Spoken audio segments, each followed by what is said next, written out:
When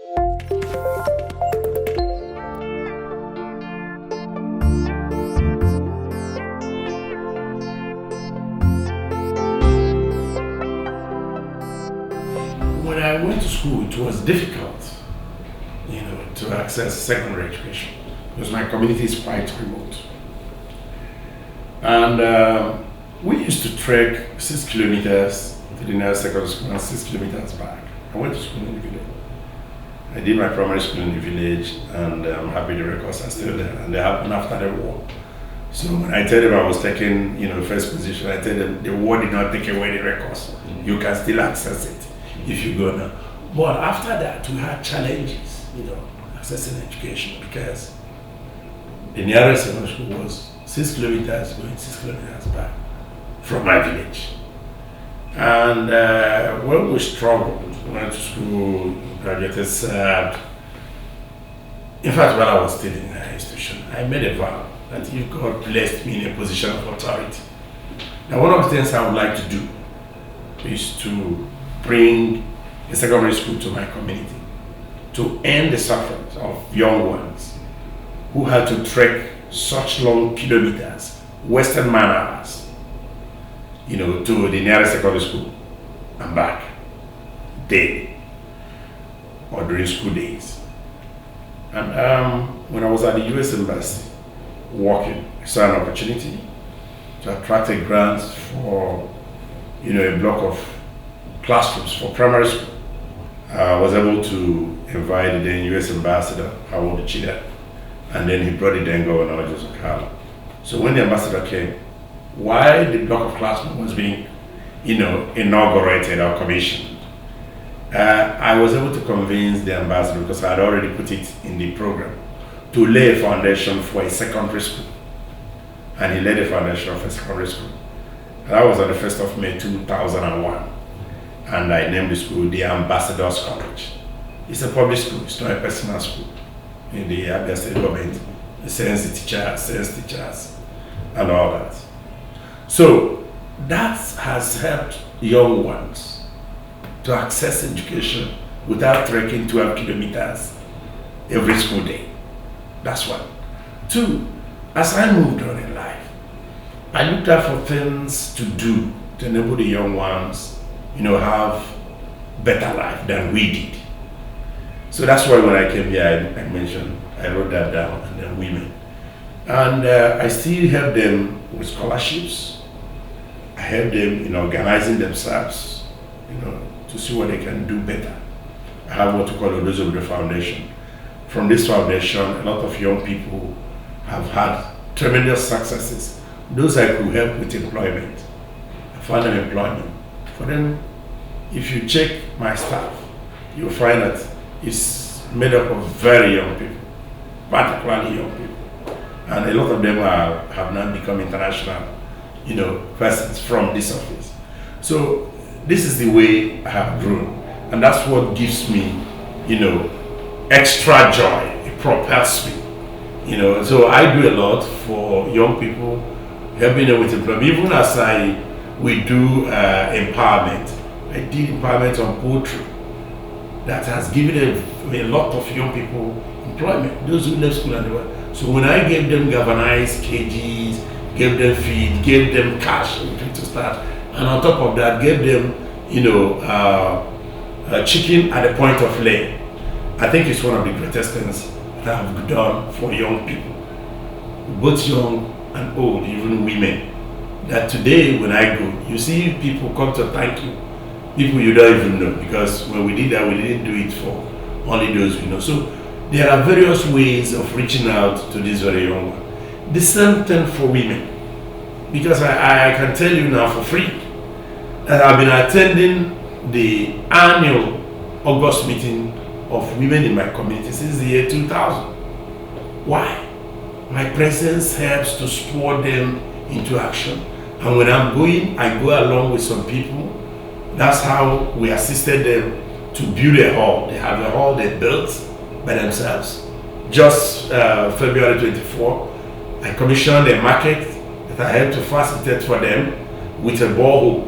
And right now we're working on our next agricultural processing projects from the federal government to make sure that they don't suffer too much in going to market, and then they can process their gari, sell it in the market, and have a better life. So for me, people who use the power of their thumb to give you power, because I have described to people that election is like where people are contributing feathers for you. This thumb, each thumb means a feather, and it is when the feathers add up a wing. When they add up to a wing and you have wings, that's when you say you have flown to become a councillor, you have flown to become a local government chairman, you have flown to become a House of Assembly member, or a House of Reps, or senator, or governor, or even Mr. President. So this thing matters a lot. And once people have queued in the sun, under the rain, to vote for you, to elevate you, just know that you are owing them a great debt of service.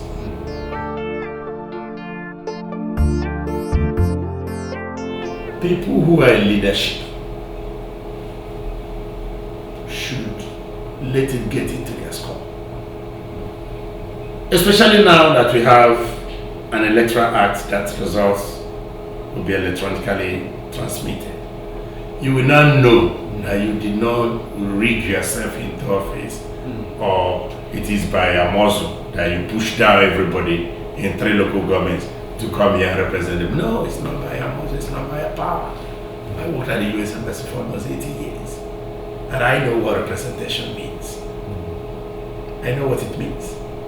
So once leaders key into that and begin to know that, look, they are owing those who use this power to elevate them, policies will change, the country will transform. You will see it yourself.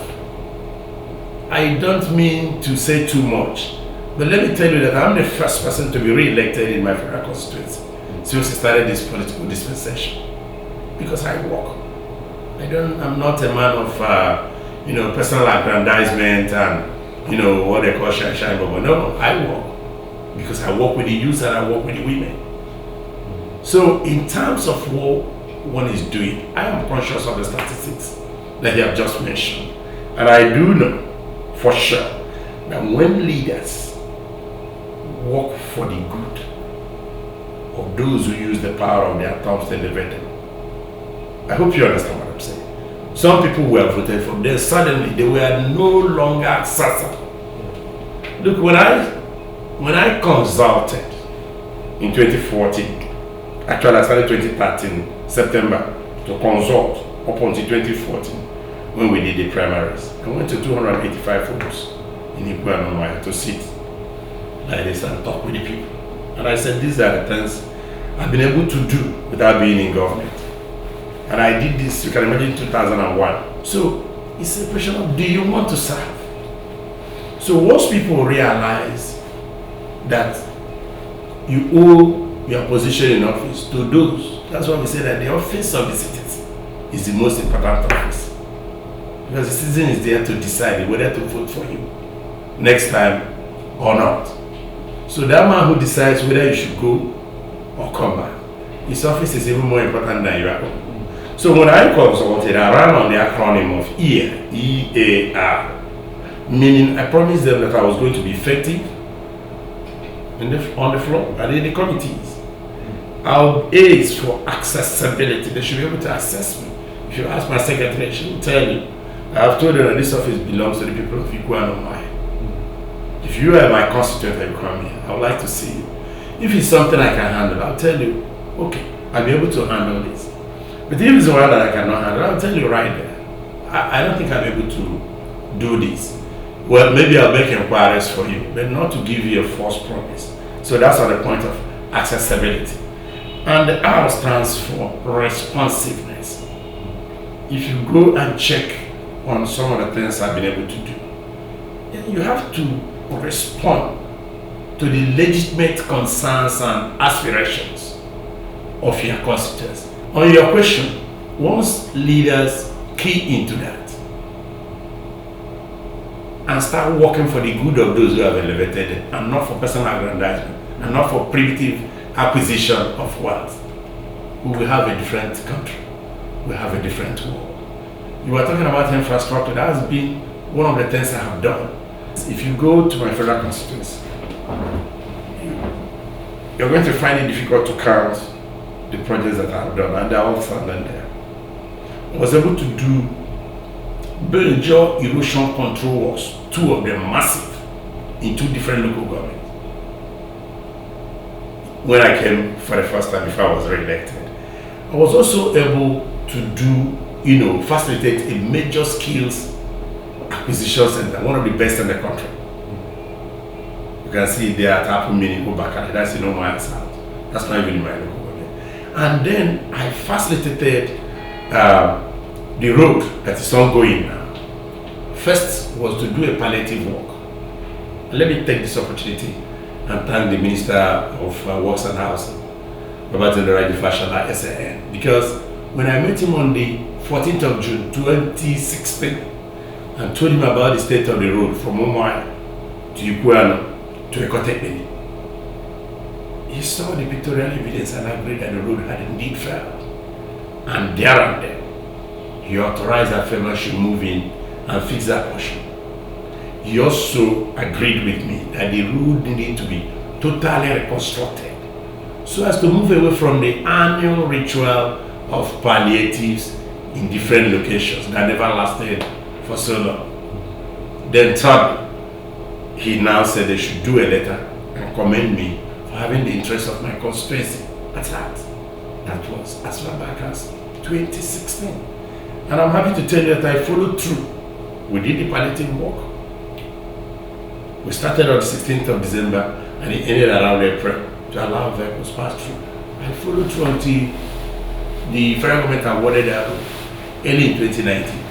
But due to paucity of funds, the contractors, abandoned site. That I was also able to persevere, work with the ministry until it transferred it to NNPC tax credit scheme.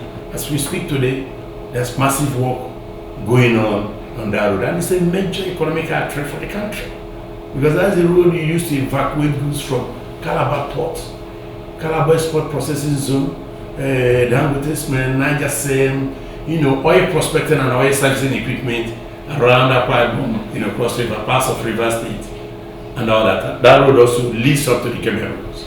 So I'm happy that I could focus on those things. You are talking about infrastructure. Similarly, I was able to facilitate a federal secretariat. It's just that, the state government in Abia, they've been doing the policy since 2019 because all that was required was a title document, survey plan, and CFO. Between 2019 and now, the state government in Abia has refused to provide, those title documents to allow the federal government to, commence construction. So there are so many things that have been involved in doing for the people. Why do I do that? I'm the son of 2 farmers, and I found myself in this position. So what do I pay the people with for elevating me from such a position to here? Is to serve them, work for them, and leave the rest to God. So infrastructure is a challenge. I did mention it the other time. I was talking about part of the problems we are having with security. Because some of the headers are trekking all the way from Maiduguri, and it wasn't like that when we were in post-primary schools.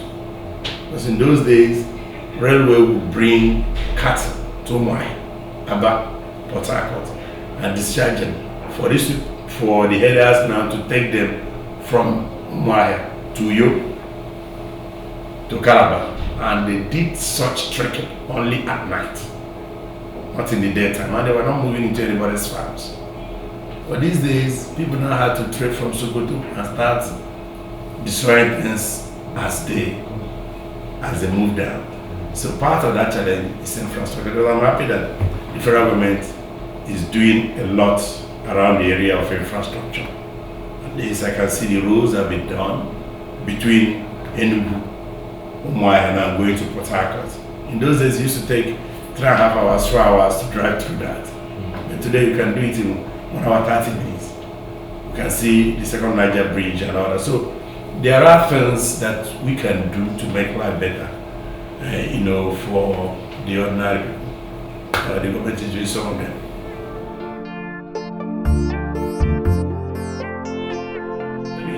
Let me break something down for you. The Constitution of the Federal Republic of Nigeria, 1999, as amended, in Section 4, provides that the legislative powers of the Federal Republic of Nigeria rest with the National Assembly, comprising the Senate and the House of Representatives. So these people are saddled with the responsibility of making laws for the Federation. That's their constitutional responsibility. Now, in enacting the Electoral Act Amendment Bill, we said, oh no, we wanted direct primary. Like I told you here, there's nothing we do without input from the executive. I said so. Now, when Mr. President reviewed the bill, he came back. I said, no, now we should not narrow it down to just make it, direct primary alone. Now we should have indirect and also consensus. And of course we bent over backwards and included that in the Electoral Act Amendment, bill. And fortunately, Mr. President assented to it. It is now the law of the land. So if my party, the APC, use one of the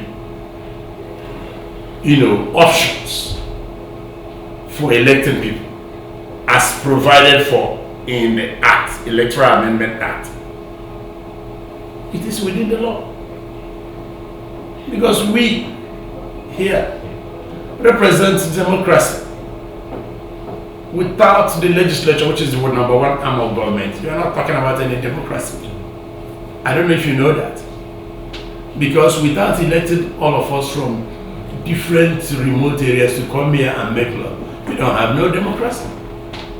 You probably are returning to a military regime where you had the executive that promulgated decree and also implemented, and then had the judiciary to interpret.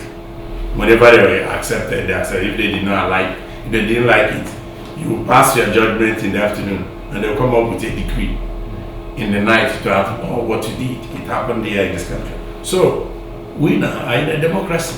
So it truly reflects a democratic process.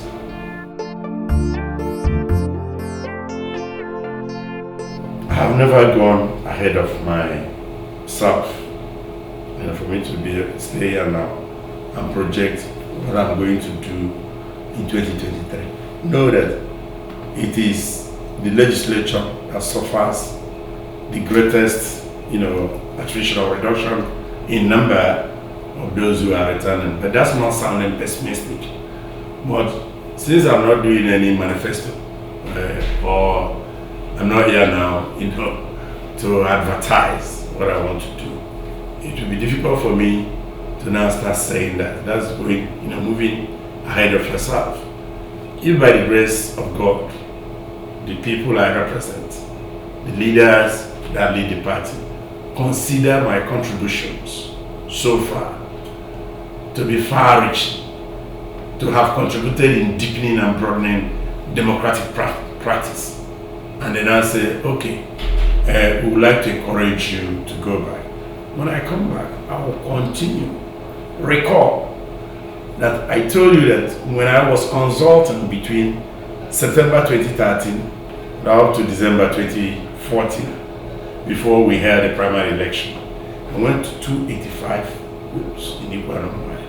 And when I got there, I told them I'll run on the acronym of EAR, E-A-R. And I have continued with that. And that has really paid off well for my constituents.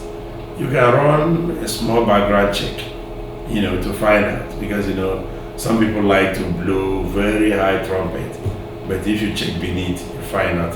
Just run a check, because I've been, in community service, for a very long time before I got involved in politics. So if I remember to do blocks of classrooms, bring a secondary school 21 years ago, then you know that the people in the communities, they know who is working.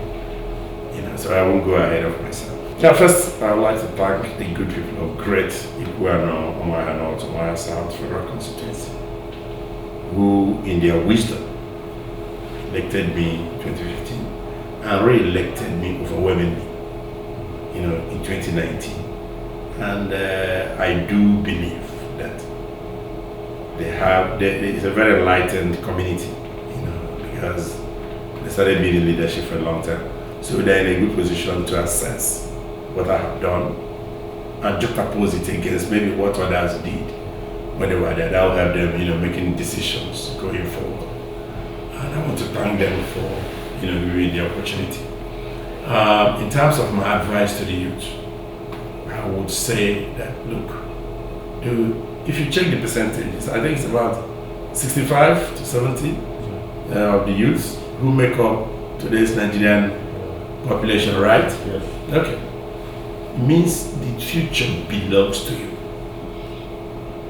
So try and stay away from things that have the potential to damage your future, your reputation, your health.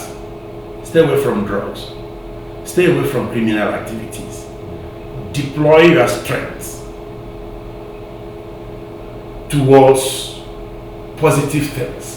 But in those days when I worked with a lady called Dr. Mrs. Nadine, she would send me, Sam, go and buy me this. That was after I had graduated. Go and buy me granite, buy me Sprite, buy me a bonnet. And I would run and go and buy it. And come back. That's as far back as 1986. So that did not in any way stop me from getting here now. So I would like the youth to deploy their resources, they have a lot of strength positively. Let them not be in a hurry to drive what they call Zijigado. Let them just take it easy and be, positive in their actions.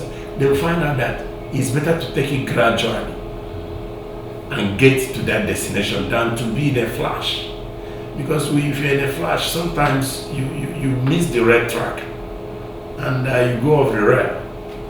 It's to the glory of God that even while I was working with them, they took time. Herself, she was much younger.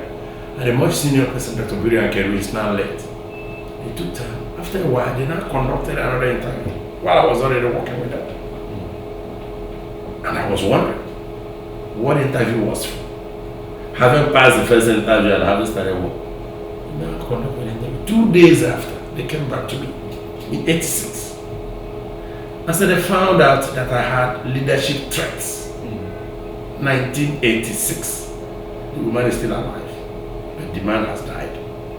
And therefore that I needed more education to be able to realize those traits in future.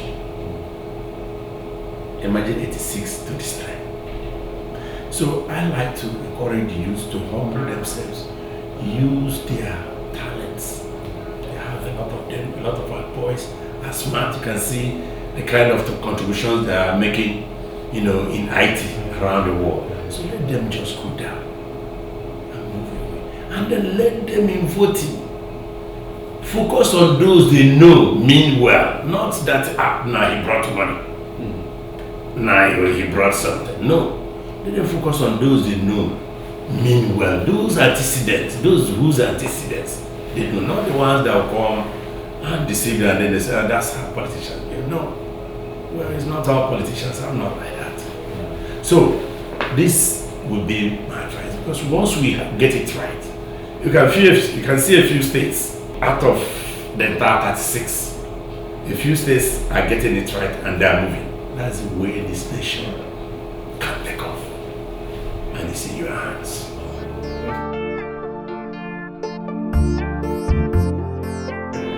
But let me talk about the climate change bill, which you can see now has serious economic and environmental importance, both for us here whether you're talking about our villages where we have lost streams and springs and forests as a result of our careless actions. And these actions, hasten the devastating effects of climate change. Or where, like in the East, gully erosions have claimed farmlands and divided communities, as is common within my federal constituency. My federal constituency alone, if you count the active erosion sites, as the last time I counted it, there were over 43 active erosion sites that divided communities. In fact, in one of the motions that I moved on the floor of the House, I talked about the erosion site at Omuawa in Omuawa South. That one has not only devastated the community, I have been trying to assist there. There's some palliative work going on there. But I referred this to the federal government. In my motion, I moved 2 motions on the same matter. And in my last motion, I did say, in conclusion, that let us move from the era of disasters foretold to the era of disasters prevented. Because that the community, and indeed the people of Abia State, they will not be prepared to receive a federal government delegation that is on condolence. Why? That erosion is impacting a major petroleum pipeline.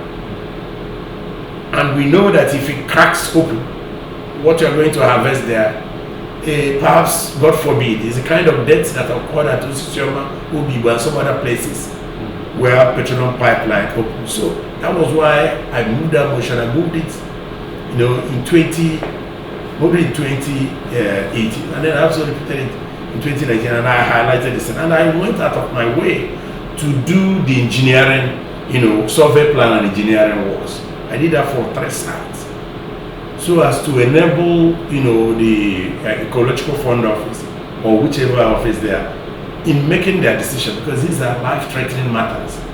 The other one, 2 of them, one in Iguana, damaged about 15 communities.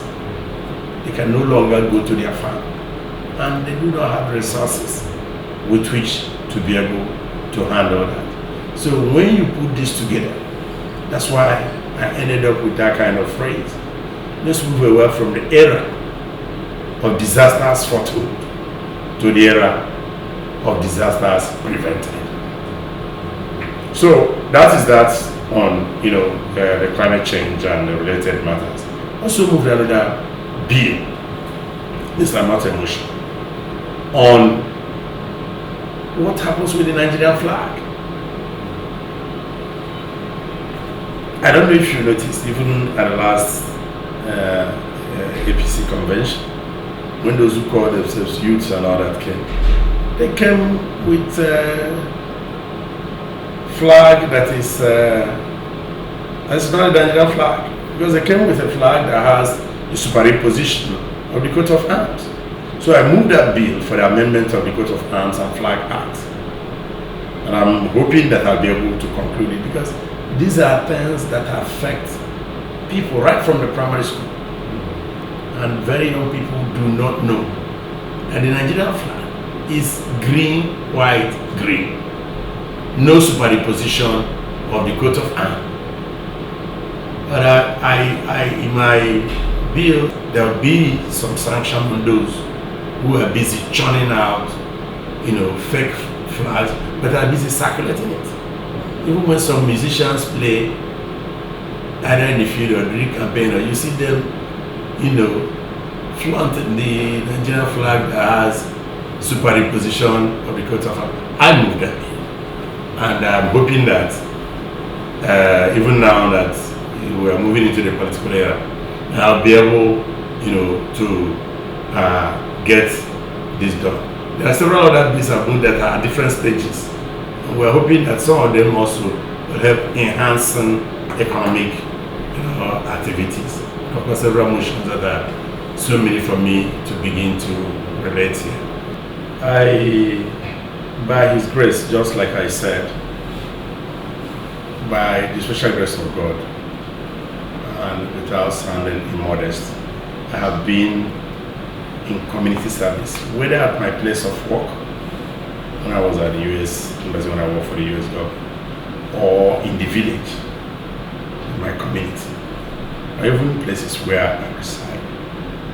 So, on the issue of award, God has made it possible for me to earn several awards. When I was at the US Embassy, I got over 7.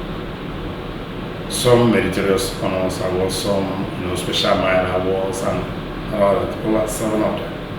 And for you to get an award that's issued by the Department of State, so there used to be about 12 separate agencies that would sit on the award panel and adjudicate on any submission, any recommendation made. So, and if any figure was raised in opposition, the award recommendation would just fail there.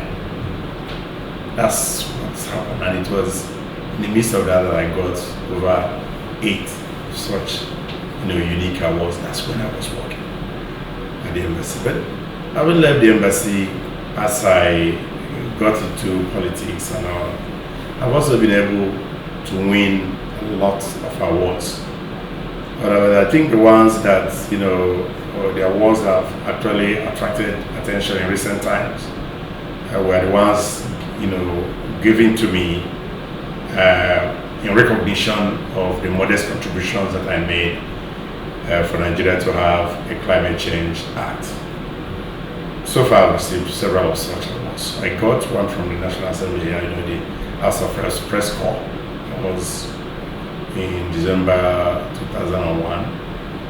And I got another award from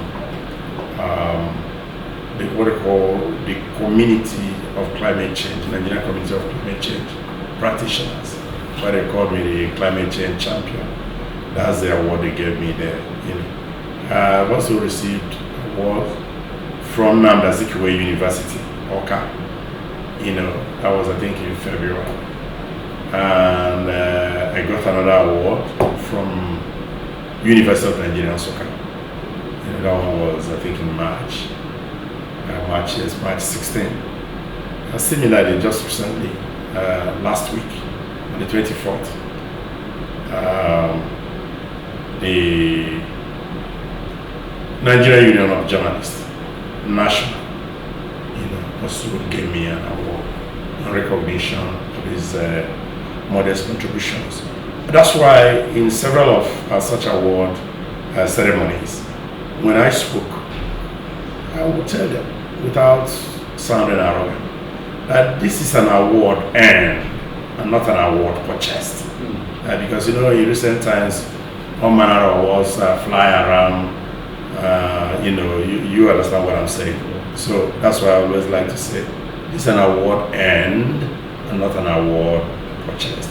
So I'm grateful to God. It's not by my power that I've got all these things. I just want to thank God. And an award is a motivation to do more. It serves as a tonic for you to add, an engine for you to do much more, to demonstrate that those who have recognized you, that they did not make a mistake. Thank you.